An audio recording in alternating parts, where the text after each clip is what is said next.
महादेव की कृपा। स्वामी विवेकानंद के बचपन का नाम नरेंद्र था।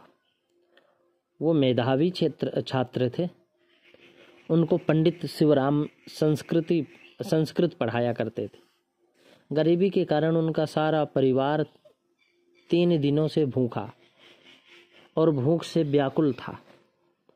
तो पंडित शिवराम का अध्यापन कार्य उसी उत्साह और आनंद के साथ चलता रहा। तीसरे दिन डाकिया तार और मनी ऑर्डर लेकर आया और उन्हें 10 रुपए देकर चला गया। पंडित जी ने तार को पढ़ा। उनकी आंखों से अश्रुधारा बह चली। नरेंद्र ने यह दृढ़ दृश्य को देखकर गुरुजी से पूछे कि आप जैसा धीर पुरुष आज विचलित और शोकाकुल हो रहा है, यह आश्चर्य की बात है। गुरुजी ने कहा कि ये प्रभु कृपा के प्रति कृतज्ञता के आंसू हैं। उन्होंने वह तार नरेंद्र को पढ़ाया। तार काशी से आया था। एक शिव भक्त ने लिखा था कि मेरे प्रभु ने रात्रि में स्वप्न में मुझसे कहा है कि मेरा भक्त शिव राम वराह नगर में 3 दिनों से भूखा है। उसके पास अन्न खरीदने के लिए पैसे नहीं है। तुम उन्हें शीघ्र ही आर्थिक मदद भेजो, तब मैं तुम्हारी पूजा स्वीकार करूंगा। मैं शिव शंकर की आज्ञा से ये रुपए भेज रहा हूं, कृपया इन्हें स्वीकार करें। नरेंद्र दत्त इस चमत्कारिक घटना से बहुत विमुग्ध हो गए और उन्होंने कहा कि गुरुदेव, आप धन्य हैं जो 3 दिनों से भूखे 3 दिनों से भूखे रहकर भी हमें पढ़ाते रहे। आप हमसे बहुत स्नेह रखते हैं, फिर भी आप हमसे क्यों नहीं कहा? गुरुजी बोले, हे पुत्र नरेंद्र, अब हमारे परमपिता परमात्मा हमारी चिंता कर रहे हैं, तो हम पुत्रों से क्यों याचना करें?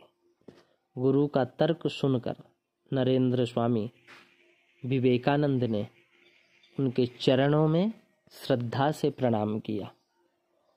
और हकीकत है, हम सब कुछ यदि परमात्मा के चरणों में न्यौछावर कर दें तो भगवान अपने आप ही ध्यान देने वाले हैं। और जब भगवान ध्यान देते हैं ना, तो फिर कहने की आवश्यकता ही नहीं पड़ती। और हकीकत में ओरिजिनल माता पिता तो भगवान ही है। यहाँ जैसे मेले में गुड्डा गुडियों का खेल हुआ करता है, ठीक उसी प्रकार है संसार में। हम लोग आए हैं, ये शरीर प्राप्त हुआ है। इस शरीर से हम परमात्मा को प्राप्त करने का मेन उद्देश्य यही है मानव शरीर का, कि परमात्मा को प्राप्त करे।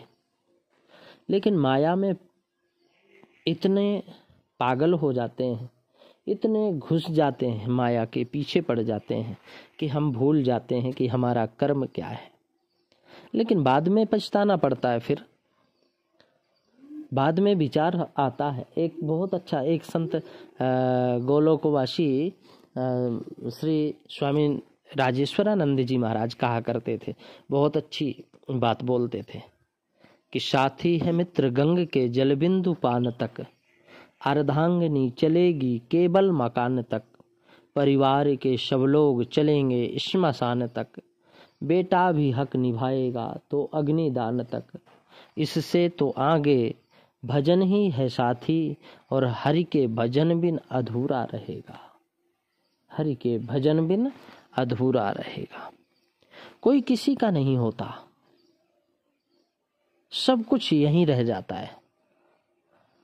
यहाँ तक कि शरीर का जन्म होता है ना, शरीर भी रह जाता है और बचता कुछ नहीं।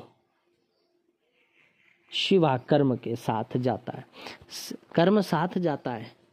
हम जैसा कर्म करेंगे वैसा ही कर्म हमारे साथ जाता है। इसलिए हमें अच्छा कर्म करना चाहिए। और जब हम अच्छा कर्म करेंगे ना, तो भगवान अपने चरणों में बैठा लेते हैं। प्रहलाद जी जैसे ध्रुव जैसे, मीराबाई जैसे, सबरी जैसे। सबरी कभी राम नाम, कभी भजन जाना ही नहीं कि भजन क्या है। उसने राम नाम के द्वारा भगवान को ही अपने कुटिया में दर्शन करने के लिए मजबूर कर दी। ऐसा भक्त बनना चाहिए। भगवान को प्राप्त करने के लिए पढ़ने की आवश्यकता नहीं है, बिना पढ़े ही प्राप्त हो जाते हैं भगवान।